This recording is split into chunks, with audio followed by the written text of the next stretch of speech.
सामने जाई रे ए भंवरवा के तोहरा संग जाई भंवरवा के तोहरा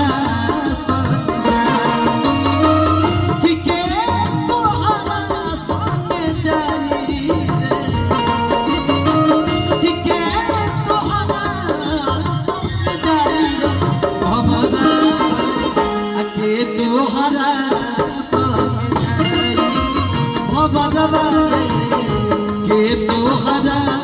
संग जाई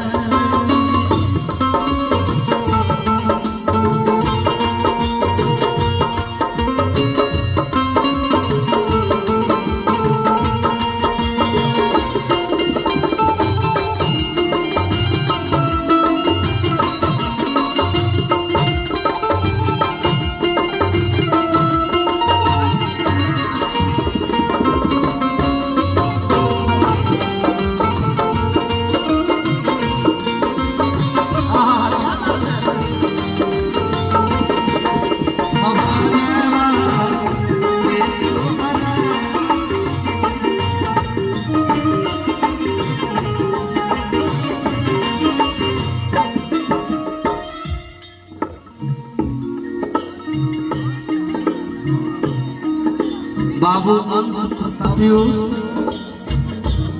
पीयूष की तरफ से ढेर सारा पुरस्कार हमारी तरफ से ढेर सारा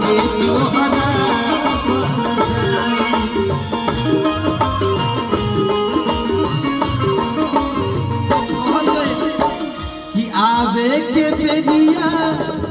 सब हो जाए बराबर का देला सब हो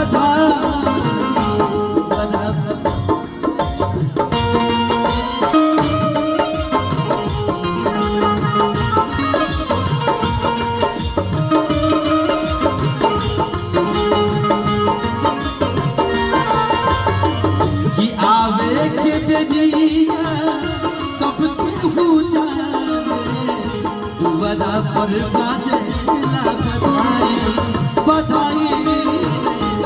बराबर बाजेला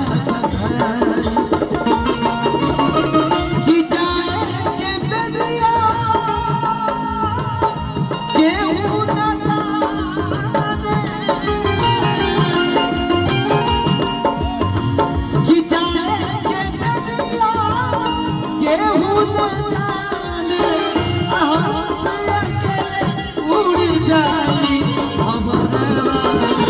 के तोहरा जाई भंवरवा के तोहरा संग जाई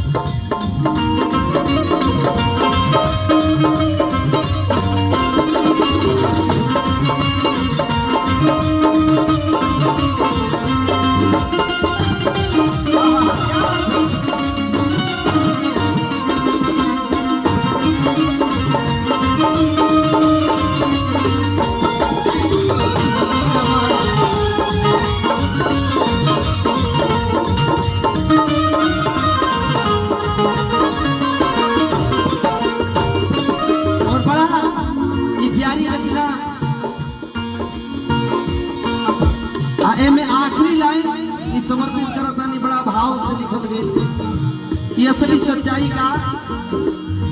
कि हरी पकड़ के मेरी रोवे पावर पकड़ के भाई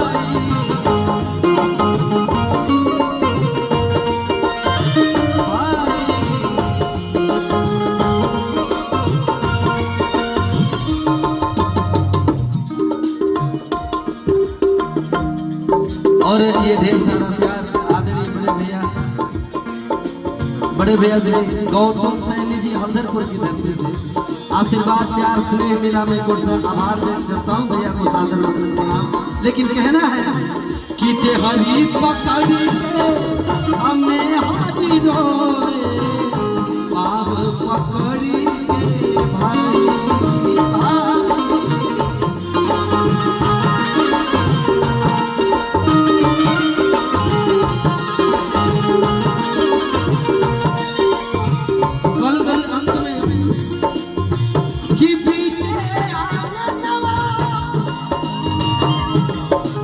आशीर्वाद एक बार फिर हमारे गार्जियन बड़े भैया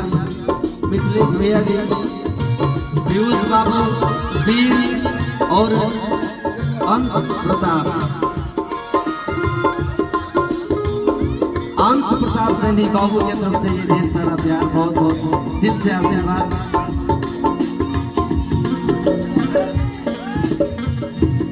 और मेरे गार्जियन मेरे बड़े भैया हैं, अच्छा मेरे आदरणीय रामानंद प्रसाद सैनी, रामानंद भैया जी की तरफ से आशीर्वाद, सादर आभार, वंदन, प्रणाम। लेकिन कहना है